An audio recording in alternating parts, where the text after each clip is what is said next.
And that's my ancestors there. My dad's here. This is my dad when he was 10 years old plowing fields. And that's my great uncle over there that's half Shawnee Indian. His mother was, he's the fourth Shawnee. His mother was half Shawnee. And all he ever did was hunt bears, hunt. He just lived like an Indian. He lived out in the woods. He wouldn't live in the house with them. And he killed 385 bears in his day. And it's in the Whalen's History of Virginia that they documented he killed that many. Plus he was on the board of supervisors, and he got into politics too. Ran for the Senate, for the House of Delegates. And that was a road building crew back in the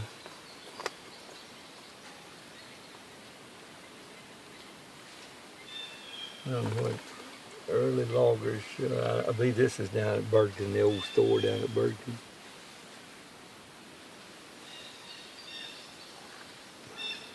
Yeah, that's my dad. I really like that.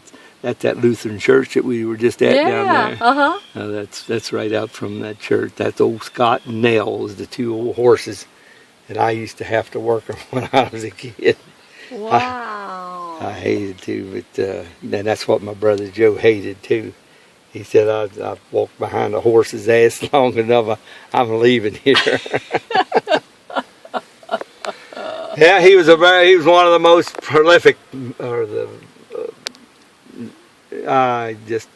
he was notorious.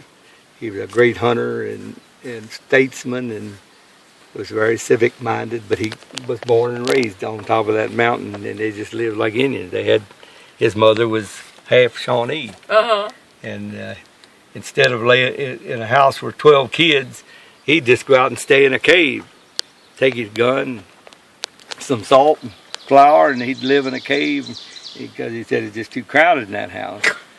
But he'd walk all the way to Harrisonburg, which was 40 miles, to get in to be on the board of supervisors. And he got 259 built up to that store down here at Bergen. That was one of his feats. He got 259 built, and he also killed more bears than Boone and Crockett put together. And that's his old gun that he used. I have that gun. And I collected all his memorabilia when we were doing the genealogy of the Turners. And he is which one here? On the left. He's this one? That was his old hunting buddy back in about 1900. He doesn't look Indian. He does. If you look, I got a picture of him. And he's standing like this with his gun. And boy, he really looks like Indian man. He looks like an old Indian chieftain, really.